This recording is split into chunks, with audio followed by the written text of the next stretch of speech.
Hello everyone, this is the next lecture regarding agricultural microbiology. In the last lecture we were studying about plasmids. हमने plasmids के बारे में बहुत कुछ पढ़ लिया था कि प्लाज्मिड्स क्या होते हैं, क्या रोल प्ले करते हैं, किस किस टाइप के प्लाज्मिड्स हो सकते हैं, प्लाज्मिड्स के क्या कैरेक्टर्स हैं, एक अच्छा प्लाज्मिड होने के लिए उसमें कौन कौन सी चीजें प्रेजेंट होनी जरूरी है या होती हैं, वो सारा हमने कर लिया था। थोड़ा सा पार्ट रह गया है प्लाज्मिड्स का, आज के लेक्चर में वो खत्म हो जाएगा। आज हम कौन कौन सी चीजें कवर करेंगे प्लाज्मिड्स के बारे में। फर्स्ट इज प्लाज्मिड रेप्लिकेशन, कि जो प्लाज्मिड्स हैं वो रेप्लिकेट कैसे करते हैं। नेक्स्ट है होस्ट रेंज, किन किन जो होस्ट हैं उनपे जो प्लाज्मिड्स हैं वो प्रेजेंट हो सकते हैं। कॉपी नंबर कितना होता है, कैसे उसको रेगुलेट किया जाता है, प्लाज्मिड कंपैटिबल होते हैं, इनकम्पैटिबल होते हैं, पार्टीशनिंग क्या है प्लाज्मिड्स की, फंक्शंस क्या हैं प्लाज्मिड्स के, और जेनेटिक इंजीनियरिंग में प्लाज्मिड्स को यूज क्यों किया जाता है, क्या एडवांटेज है प्लाज्मिड्स को व्हीकल यूज करने की, मतलब एज अ व्हीकल हम प्लाज्मिड को क्यों यूज करते हैं जेनेटिक इंजीनियरिंग के अंदर। ये सारी चीजें हैं प्लाज्मिड्स के बारे में। वैसे बहुत जनरल टॉपिक्स हैं लेकिन फिर भी आपको पता होना चाहिए। हम स्टार्ट करते हैं first, that is plasmid replication से।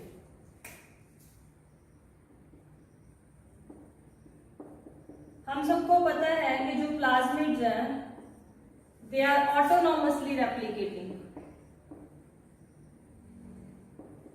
ऑटोनॉमसली रेप्लिकेटिंग मतलब कि वो खुद रेप्लिकेट करते हैं। किसी भी बैक्टीरिया के अंदर जब प्लाज्मिड है उसकी रेप्लिकेशन खुद ब खुद होती है, वो बैक्टीरियल रेप्लिकेशन के ऊपर डिपेंड नहीं करती। Plasmids are always autonomously replicating. कैसे करते हैं वो रेप्लिकेशन, क्या जैसे बैक्टीरिया की रेप्लिकेशन होती है वैसे ही है या कोई अलग मेथड है। बैक्टीरिया की रेप्लिकेशन बच्चे दो तरीके से हो सकती है। One is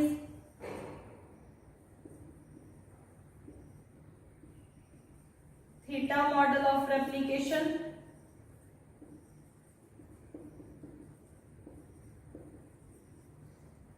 and another one is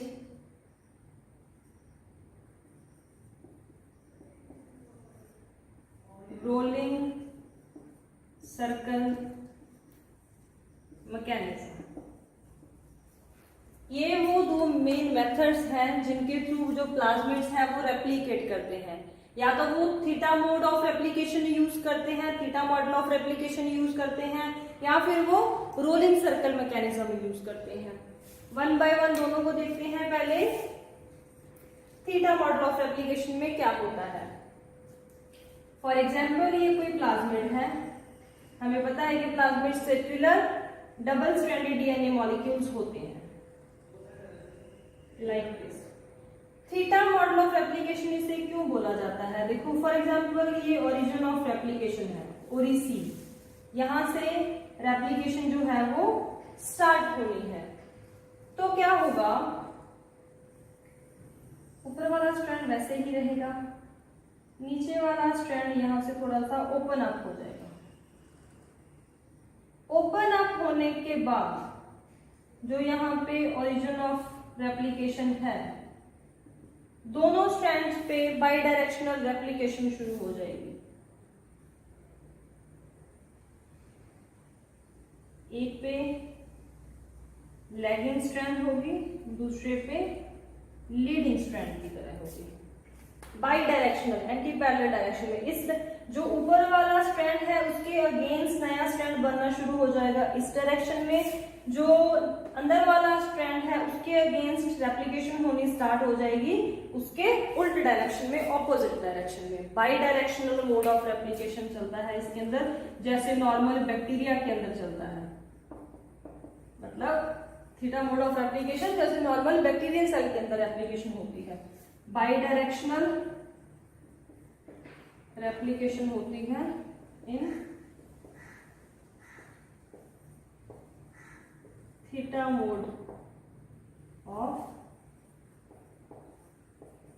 replication in plasmid. जो प्लाज्मिड के अंदर theta mode of replication use होता है तो बाई डायरेक्शनल रेप्लिकेशन होती है, कुछ नहीं है, जहां पे ओरिजिन ऑफ रेप्लिकेशन है वहां से डीएनए जो है वो थोड़ा सा ओपन अप होना शुरू हो जाता है। डबल स्ट्रैंडेड डीएनए है, प्राइमर लगने के लिए, बाकी सारे एंजाइम्स को जुड़ने के लिए जगह चाहिए। वो जगह कैसे मिलती है? डीएनए ओपन करता है। नॉर्मली भी जब डबल स्ट्रैंडेड डीएनए पे रेप्लिकेशन शुरू होती है तो पहले फॉर्क बनती है, डीएनए ओपन होता है, जो उसकी सुपर कॉइलिंग है वो खुलती है।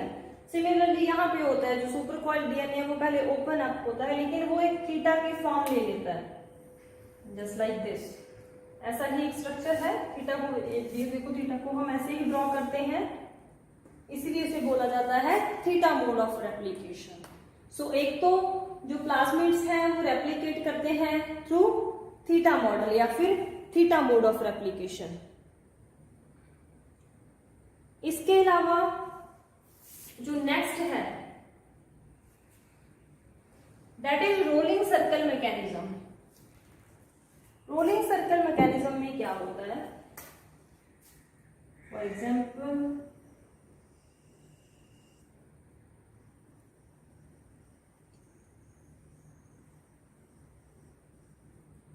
ये कोई प्लाज्मिड है, ये प्लाज्मिड्स के आउटर इनर स्ट्रैंड है। एक स्ट्रैंड को मैंने ऐसे बना दिया सो दैट आप डिफरेंशिएट कर पाओ जब हम आगे जाएंगे, अदरवाइज ये ऐसा स्ट्रक्चर ही है। इस स्ट्रक्चर को भी मैंने ऐसा ड्रॉ किया, बस ऊपर वाले स्ट्रैंड को थोड़ा शेप चेंज कर दी है डिस्टिंग्विश करने के लिए। प्लाज्मिड है। रोलिंग सर्कल मैकेनिज्म में क्या होता है बच्चे? फॉर एग्जाम्पल, यहाँ पे ओरिसी प्रेजेंट था, this is origin of replication.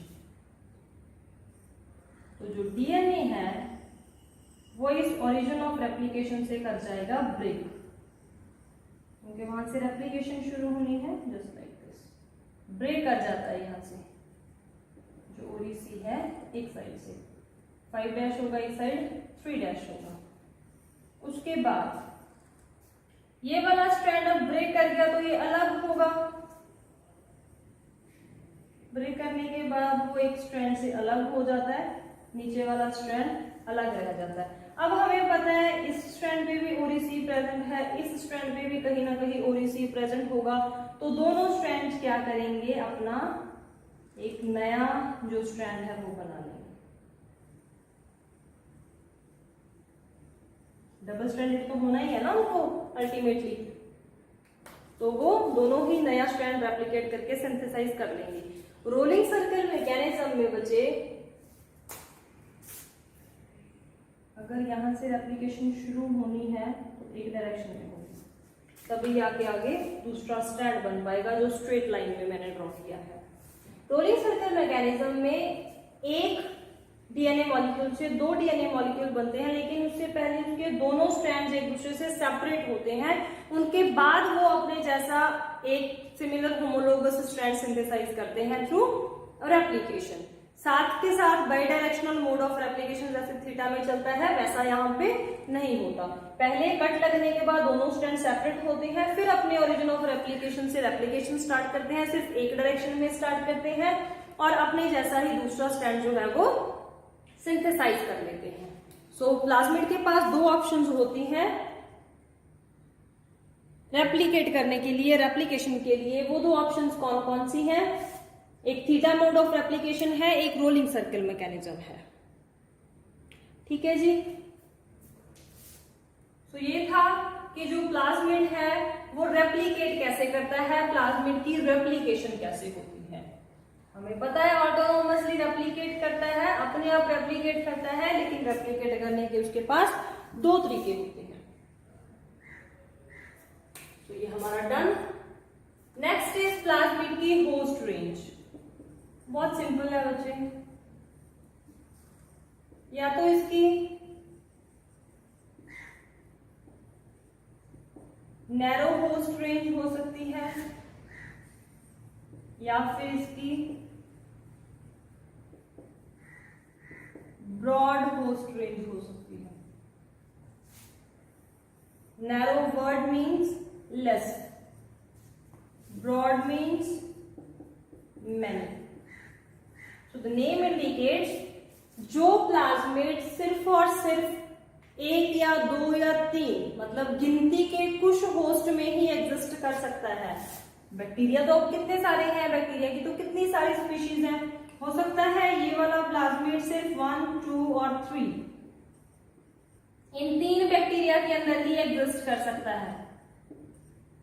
Plasmid जिस बैक्टीरिया के अंदर एग्जिस्ट करता है उस बैक्टीरिया को हम होस्ट बैक्टीरियम बोलते हैं, तो वो सिर्फ 3 बैक्टीरिया के अंदर ही एग्जिस्ट कर सकता है। मतलब इसकी जो होस्ट रेंज है वो नैरो रेंज है, वो सिर्फ, अब देखो ये वाला प्लाज्मिड सिर्फ और सिर्फ 3 बैक्टीरिया में एग्जिस्ट कर सकता है, तो हम इस बैक्टीरिया को इस प्लाज्मिड को जेनेटिक ट्रांसफॉर्मेशन के लिए सिर्फ और सिर्फ इन 3 बैक्टीरिया के अंदर यूज कर सकते हैं। किसी अदर 3rd, 4th बैक्टीरिया को हम इस प्लाज्मिड की हेल्प से ट्रांसफॉर्मेशन नहीं कर सकते, उसका जेनेटिक मेकअप चेंज नहीं कर सकते। क्यों? क्योंकि वो प्लाज्मिड इन तीनों के अलावा किसी अदर बैक्टीरिया में जाके एग्जिस्ट ही नहीं करेगा। सो बहुत प्लाज्मिड ऐसे होते हैं जिनकी नैरो होस्ट रेंज है, जो कम होस्ट पे एग्जिस्ट कर सकते हैं। ये फॉर एग्जांपल था। ब्रॉड रेंज मतलब मैनी, बहुत ज्यादा हो सकता है 100 बैक्टीरिया या 1000 बैक्टीरिया, बहुत सारे बैक्टीरिया पे वो जो होस्ट है वो एग्जिस्ट कर सकता है। अब देखो वो कितने सारे ऑर्गेनिज्म है जिन पे एग्जिस्ट कर सकता है, हम उनमें से कोई भी ऑर्गेनिज्म जेनेटिक ट्रांसफॉर्मेशन के लिए यूज कर सकते हैं। हमारे पास चांस ज्यादा है, हमारे पास प्रोबेबिलिटी ज्यादा है, हम कोई भी बैक्टीरिया यूज कर सकते हैं किसी अदर बैक्टीरिया को उन 100 में से या 1000 में से ट्रांसफॉर्म करने के लिए, क्योंकि वो जो पर्टिकुलर प्लाज्मिड है वो इन सब में एग्जिस्ट करेगा, क्योंकि उसकी होस्ट रेंज ज्यादा है, वो मोर नंबर ऑफ बैक्टीरिया पे एग्जिस्ट कर सकता है। सो प्लाज्मिड्स 2 तरीके के होते हैं, या तो वो उनकी नैरो होस्ट रेंज होगी या उनकी ब्रॉड होस्ट रेंज होगी। नैरो होस्ट रेंज मतलब बहुत कम बैक्टीरिया हैं जिनमें वो वाले प्लाज्मिड एग्जिस्ट कर सकते हैं। इसमें बहुत ज्यादा सारे बैक्टीरिया हैं जिनपे वो प्लाज्मिड एग्जिस्ट कर सकते हैं। The name indicates narrow host range and broad host range. उसके बाद आता है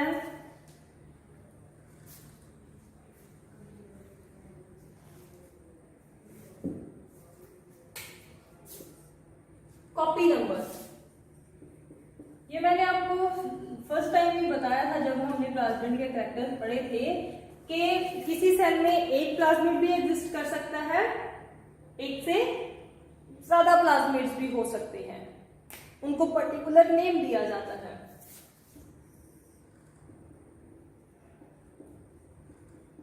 रिलैक्स्ड प्लाज्मिड्स,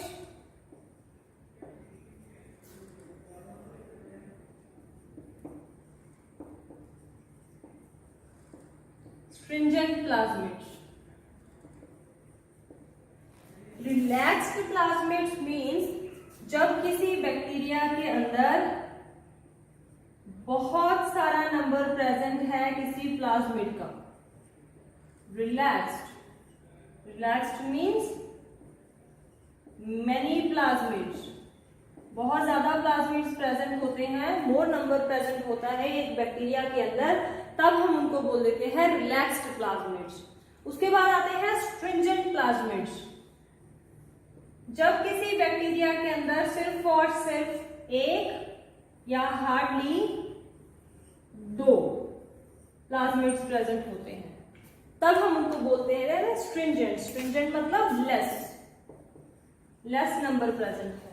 जब किसी बैक्टीरिया के अंदर मोर नंबर ऑफ प्लाज्मिड्स प्रेजेंट है तब हम उनको बोल देते हैं रिलैक्स्ड प्लाज्मिड्स, कॉपी नंबर के फॉर्म में। मतलब वो अपनी कितनी कॉपीज बना सकते हैं, एक बैक्टीरियम में रहते रहते कितनी बार रेप्लिकेट कर सकते हैं। अगर वो बहुत बार रेप्लिकेट कर सकते हैं, अपनी बहुत सारी कॉपीज बना सकते हैं, मोर नंबर ऑफ प्लाज्मिड्स एग्जिस्ट कर सकते हैं एक बैक्टीरिया के अंदर, तो हम उसको बोलते हैं रिलैक्स्ड प्लाज्मिड।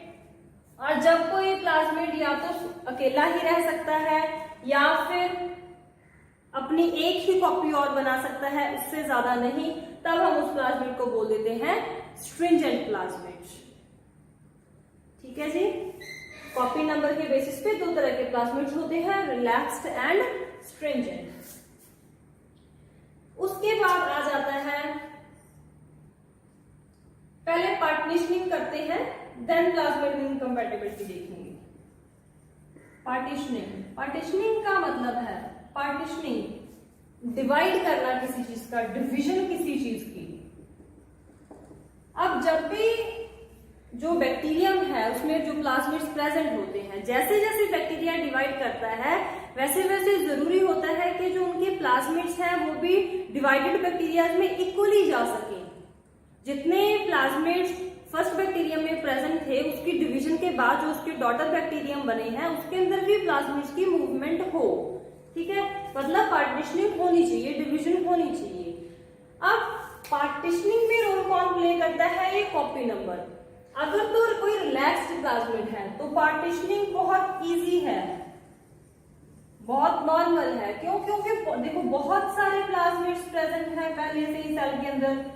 एक प्लाज्मिड अपनी बहुत सारी कॉपीज बना सकता है, तो जैसे जैसे बैक्टीरिया डिवाइड करते जाएंगे वैसे वैसे उन बैक्टीरिया के अंदर प्लाज्मिड्स डिवाइड कर सकते हैं। मतलब अगर एक बैक्टीरिया के अंदर 10 प्लाज्मिड्स हैं तो वो 5 प्लाज्मिड्स एक डिवाइडेड बैक्टीरिया को दे सकता है, 5 दूसरे को दे सकता है, उसके बाद वो 5 फर्दर अपनी कॉपीज बना लेंगे क्योंकि वो रिलैक्स्ड प्लाज्मिड्स हैं, उनको अपना कॉपी नंबर इंक्रीज करने में कोई दिक्कत नहीं आती। लेकिन प्रॉब्लम आती है जब स्ट्रिंजेंट प्लाज्मिड्स प्रेजेंट होते हैं। स्ट्रिंजेंट प्लाज्मिड्स में अगर पार्टनिंग जो है वो डिफिकल्ट स्टेप हो जाता है। अब देखो एक ही प्लाज्मिड प्रेजेंट है, ऊपर से वो स्ट्रिंजेंट प्लाज्मिड है, वो अपना कॉपी नंबर भी इंक्रीज नहीं कर सकता या हार्डली 1 से 2 बना सकता है। तो जब ये वाला सेल डिवाइड करेगा तो उसमें से सिर्फ एक ही सेल है जिसके अंदर प्लाज्मिड जा सकता है। इक्वल पार्टीशनिंग नहीं हो सकती, प्लाज्मिड हर बैक्टीरियल सेल को नहीं मिल सकता। इसके बाद भी सेम होगा, एक ही सेल है जिसके अंदर वो प्लाज्मिड जाएगा, दूसरा सेल खाली रहेगा। इसमें चलो हो सकता है पहले दोनों में एक एक चला जाए, लेकिन उसके बाद जब फर्दर डिवीजन होगी तो सिर्फ एक में ही प्लाज्मिड रह जाएगा, दूसरा बैक्टीरियल सेल खाली रहेगा, विदाउट प्लाज्मिड रहेगा। सो जो पार्टीशनिंग है वो डिपेंड करता है कि जो प्लाज्मिड प्रेजेंट है किसी बैक्टीरियम के अंदर वो रिलैक्स्ड प्लाज्मिड है या वो स्ट्रिंजेंट प्लाज्मिड है।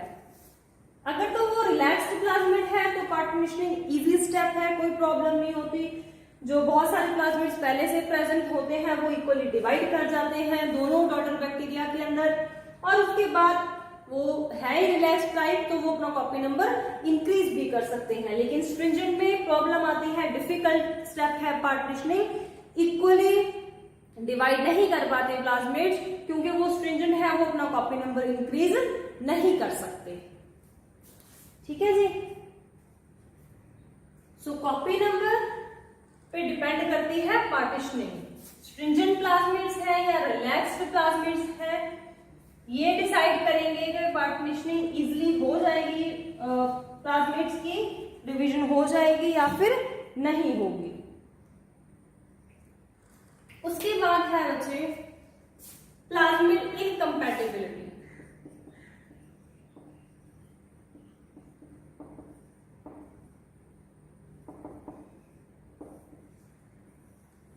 देखो एक बैक्टीरिया के अंदर बहुत सारे प्लाज्मिड्स भी प्रेजेंट हो सकते हैं रिलैक्स्ड फॉर्म में, एक बैक्टीरिया के अंदर सिर्फ एक प्लाज्मिड भी हो सकता है। ऐसा क्यों होता है? बहुत सारे प्लाज्मिड्स तो ऐसे होते हैं बच्चे जो कोएग्जिस्ट कर सकते हैं, एक ही बैक्टीरिया के अंदर उनकी बहुत सारी कॉपीज रह सकती हैं, वो कोएग्जिस्ट कर सकते हैं। जब तो 2 या 2 से ज्यादा प्लाज्मिड्स कोएग्जिस्ट करते हैं, एक ही बैक्टीरिया के अंदर रह सकते हैं, अपने आप को डिवाइड कर सकते हैं, वो अपने सारे काम कर सकते हैं, तब हम उनको बोलते हैं कंपैटिबल।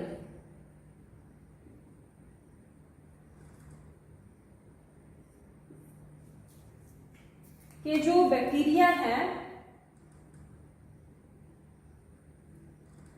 सॉरी जो प्लाज्मिड है वो कंपैटिबल है तभी वो कोएग्जिस्ट करेंगे।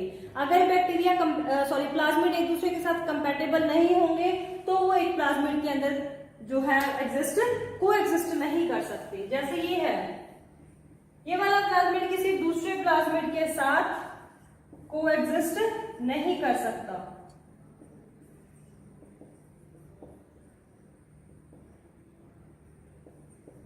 नॉन कोएग्जिस्टेंस है, कोएग्जिस्ट ही नहीं कर सकते 2 प्लाज्मिड एक दूसरे के साथ, तो वो वाले प्लाज्मिड क्या हो जाएंगे, इनकम्पैटिबल। अगर तो दो प्लाज्मिड्स एक बैक्टीरिया के अंदर दो या दो से ज्यादा कोएग्जिस्ट कर सकते हैं, इकट्ठे रह सकते हैं, जो कि रिलैक्स्ड टाइप ऑफ प्लाज्मिड्स में होता है, तब हम उनको बोल देते हैं कंपैटिबल प्लाज्मिड्स। जब दो प्लाज्मिड्स एक बैक्टीरिया के अंदर कोएग्जिस्ट नहीं कर सकते, इकट्ठे नहीं रह सकते, तब हम उनको बोल देते हैं इनकम्पैटिबल प्लाज्मिड्स। ठीक है जी।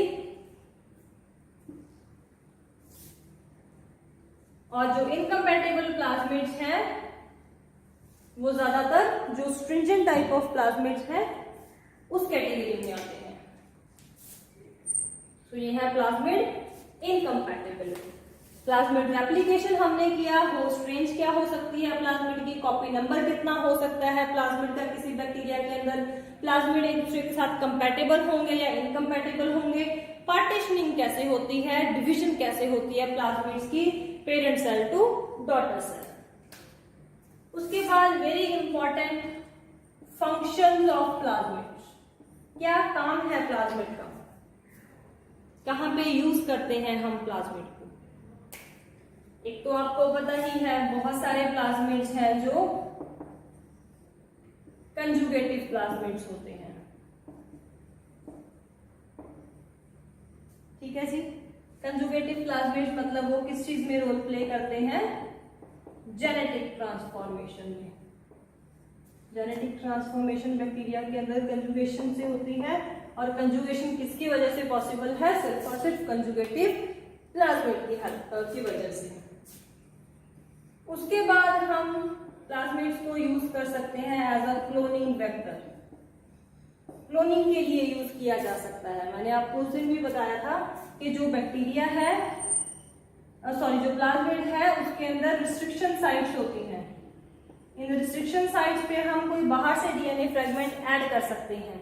तो जैसे ही ये प्लाज्मिड डिवाइड करेगा वैसे वैसे हमारा इंसर्ट जो हमने बाहर से डीएनए ऐड किया था, जो फ्रेगमेंट ऐड किया था क्लोनिंग कराने के लिए, उसका कॉपी नंबर इंक्रीज करने के लिए, वैसे वैसे वो फ्रेगमेंट भी डिवाइड करेगी, मतलब उसका भी नंबर इंक्रीज होगा। नंबर इंक्रीज होना, उसकी सिमिलर कॉपीज बनना, that is known as cloning. So cloning vector use कर सकते हैं हम प्लाज्मिड्स को। As a conjugative plasmid use किया जा सकता है, as a cloning vector use किया जा सकता है।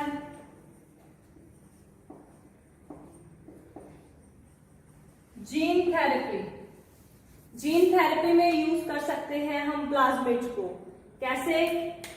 फॉर एग्जाम्पल आप कोई जीन ट्रांसफर करना चाहते हो किसी अदर सेल के अंदर, उसके अंदर कोई डिफेक्टेड जीन्स प्रेजेंट हैं, आप उन डिफेक्टेड जीन्स को रिप्लेस करना चाहते हो किसी नॉन जीन से, जो जेनेटिक इंजीनियरिंग के अंदर हम करते हैं। ठीक है, जिसको हम जीन थेरेपी का नाम देते हैं। तो हम क्या करेंगे, रिस्ट्रिक्शन साइट पे जो बाहर से हमारा डीएनए इंसर्ट है या जो जीन हमें पता है कि हमें ट्रांसफर करना है, उस जीन को हम यहाँ पे इंसर्ट करेंगे। और प्लाज्मिड्स तो नेचुरल व्हीकल्स है, नेचुरल वेक्टर्स हैं, वो इस सेल में मूव कर सकते हैं। इस सेल में प्लाज्मिड जाएगा, दैट मीन्स जो जीन यहाँ पे डिफेक्टेड है और हम बाहर से भेजना चाहते हैं वो हम उस अदर सेल में ट्रांसफर कर सकते हैं, जिसको हम जीन थेरेपी बोलते हैं। उसमें हम किसको यूज कर रहे हैं, प्लाज्मिड्स को यूज कर रहे हैं। इसके अलावा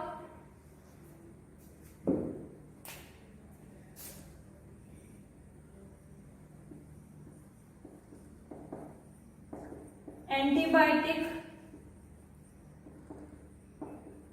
रेजिस्टेंस, बैक्टीरिया को या किसी अदर सेल को एंटीबायोटिक से अगर हम रेजिस्टेंस प्रोवाइड करना चाहते हैं, क्योंकि एंटीबायोटिक का असर उस चीज पे ना हो, तो प्लाज्मिड के अंदर एंटीबायोटिक रेजिस्टेंट जीन्स होते हैं। या अगर हम उस एंटीबायोटिक से नहीं किसी अदर एंटीबायोटिक को यूज करना चाहते हैं तो हम वो जीन प्लाज्मिड के अंदर इंसर्ट कर सकते हैं, क्योंकि प्लाज्मिड के अंदर ऑप्शन होती है रिस्ट्रिक्शन साइट पे, रिस्ट्रिक्शन एंजाइम कट कर सकता है, वहां पे जगह बनती है, यहाँ पे हम बाहर से कोई फॉरेन डीएनए इंसर्ट करवा सकते हैं। सो हम या तो जो उनके पास है एंटीबायोटिक रेजिस्टेंट जीन उनको यूज कर सकते हैं, या बाहर से कोई अदर एंटीबायोटिक जीन की फ्रेगमेंट इंसर्ट करवा सकते हैं और उसको ट्रांसफर भी कर सकते हैं किसी दूसरे सेल पे, क्योंकि प्लाज्मिड्स नेचुरल व्हीकल्स हैं, नेचुरल वेक्टर्स हैं, वो खुद ब खुद प्लाज्मिड ट्रांसफर करते हैं from one cell to other antibiotic resistance provide किया जा सकता है।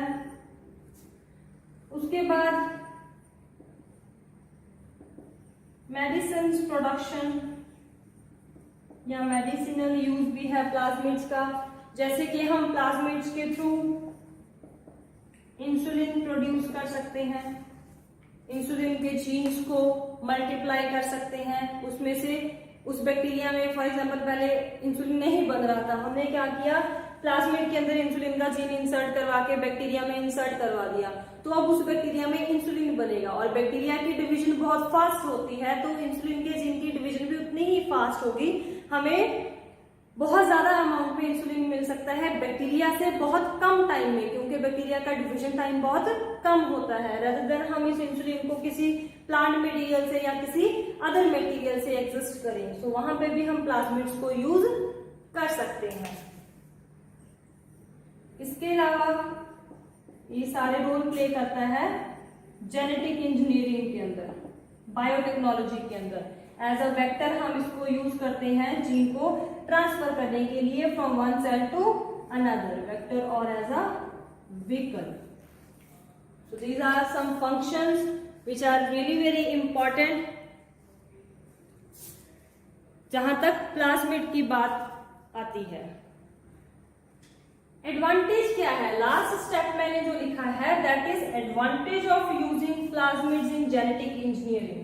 हम जीन थेरेपी के लिए, हम क्लोनिंग के लिए या फिर आप बोलो कि एंटीबायोटिक रेजिस्टेंस देने के लिए, इन सब चीजों के लिए प्लाज्मिड को क्यों यूज करते हैं, क्या एडवांटेज है प्लाज्मिड को यूज करने की इन जेनेटिक इंजीनियरिंग। बहुत सारी एडवांटेजेस है, या हम प्लाज्मिड को क्यों यूज करते हैं।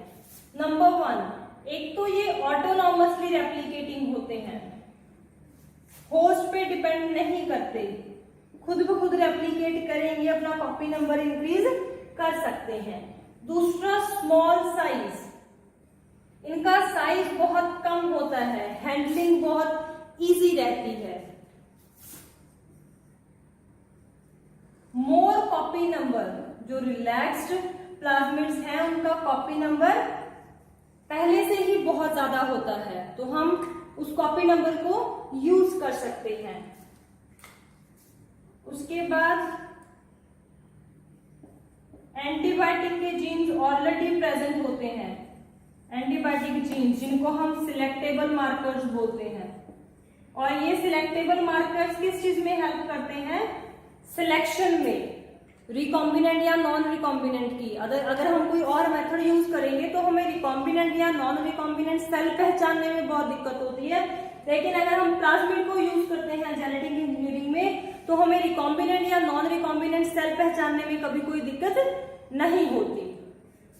सो ये कुछ चीजें हैं, मतलब इन सब चीजों में बेसिकली प्लाज्मिड के कैरेक्टर्स आते हैं। ये सारे तो प्लाज्मिड के कैरेक्टर हैं, ऑटोनॉमसली रेप्लिकेट करना, स्मॉल साइज, ज्यादा कॉपी नंबर, एंटीबायोटिक जीन का या सिलेक्टेबल मार्कर्स का प्रेजेंट होना।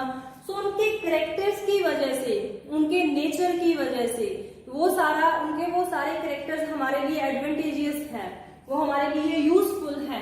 जेनेटिक इंजीनियरिंग में प्लाज्मिड्स का इतना ज्यादा यूज या प्लाज्मिड को एज अ व्हीकल यूज करना इन सभी कैरेक्टर्स की वजह से है। ये सारे कैरेक्टर्स हमें अदर किसी चीज में नहीं मिलते। सो हम जेनेटिक इंजीनियरिंग में एज अ व्हीकल सबसे ज्यादा अगर किसी चीज का यूज करते हैं तो वो प्लाज्मिड्स हैं। सो बच्चे, इसके साथ प्लाज्मिड्स के बारे में जितना भी हमने पढ़ना था वो हमारा टॉपिक ओवर हो चुका है। लास्ट लेक्चर भी हमने प्लाज्मिड्स पे ही किया था, ये भी कुछ चीजें जो रह गई थी वो हमने आज कवर कर ली है। नेक्स्ट लेक्चर में हम नेक्स्ट टॉपिक स्टार्ट करेंगे, ठीक है जी। So thank you so much.